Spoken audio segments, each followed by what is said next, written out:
Yeah, hello and welcome to another update video about Optimism. So Optimism, I had to redraw the channel lines because now we've got 3 touch points down there, which is a little bit more reliable. But overall, yeah, unchanged view from the previous video that as long as we hold above the 235 level, we can focus here on higher in a so-called ending diagonal in this fifth wave, yeah. Based on this channel, however, it might not go all the way up to the 1-to-1 ratio. We might only reach the 371 level. We will see. Certainly at the moment, this is still a valid viewpoint that we could still be in the fifth wave or already be in the fifth wave. It's also technically possible that we are in a fourth wave. To be honest, and I highlighted that I think in the last video on the Signals channel on Telegram and Discord, that for clarity, I would actually prefer the price to reset the fourth wave. So what does that mean? We've got here, and let me actually add the support level for the fourth wave in our new style. I think that is more useful. And then I just have to select here wave 4. Choose this. Yes, but in this case, I'm going to take out, 1 second, just adjust that here. So in the wave 4, we're looking at the support levels between the 50% and the 23.6 FIB level. Now, I think in this particular case, because we already came down so low, certainly the 50% level is important. So what I'm going to do in this particular instance, I'm going to take the 23.6 FIB level out. But this highlights the support area that is relevant for the fourth wave, okay?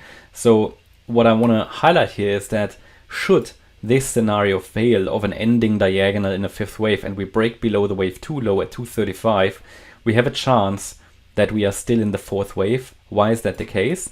That would be my first view then. The reason is that you get in a fourth wave very often sideways corrections. So it could very well be that the third wave peaked here, as we sort of have it at the moment.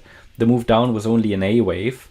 We broke higher in a B wave in a clear 3-wave structure so far, and that could lead to a reset of the C wave of the fourth wave, and that wave 4 will end here, and then we get a rally in the fifth wave, okay? So that's still possible.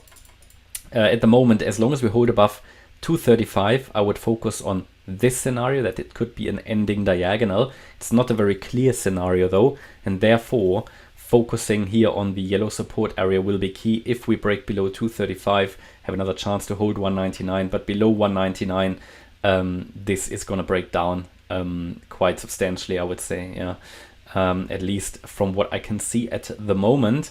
Problem is that an ending diagonal is not a very clear pattern, and we really only we can assume it's happening, yeah, but we don't really know. I mean, this was quite a sharp wave 4 correction, so it would actually be also looking at the length of the wave 2. Yeah, it would not be unlikely that the wave 4 is still ongoing. That's the problem when you know, in an ideal case, you trade basically the wave 3s. So when you have a wave 3 traded, you're looking for the next one. The wave 4 and 5, they are getting less reliable because a wave 4 can often be a sideways correction, so it doesn't necessarily give you a clear low. As for example here now, if we say this was an A wave, this was a B wave, and it makes a C wave, yeah, the C wave can end basically where the A wave ended, and it sort of is just a sideways correction. So that makes it a bit harder to trade a fourth wave and a fifth wave. But these are the two scenarios we can follow. I would even say if it breaks out of the channel support here, then it will retest 235. By the time it's doing that, it's getting very unlikely that this is still an ending diagonal. So ideally we hold really exactly this level now, which is the channel support, and would move up higher. The subdivisions here would be, I mean, we could even say, I mean, in an ending diagonal, you could even say this was the wave 1, yeah. We're now putting the 2 in, and the 3 is still to follow.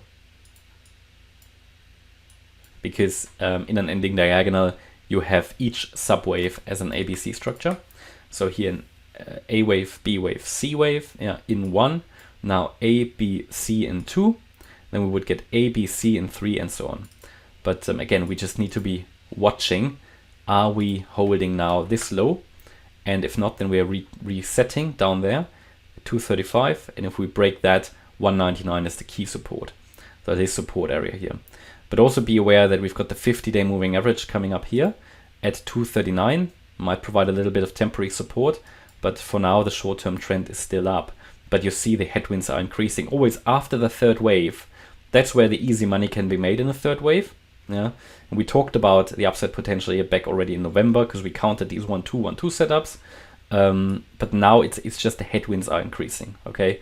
Because we're getting towards the end of this trend. The trend is still up, but you start to see the selling pressure increase, okay? But the buyers still seem to be a bit stronger for now. Okay, that's my update about Optimism. I hope you liked the update. If you did, please hit the like button, leave a comment, and subscribe. And if you really like the content, please check out the channel membership. Thanks a lot for watching. Bye-bye.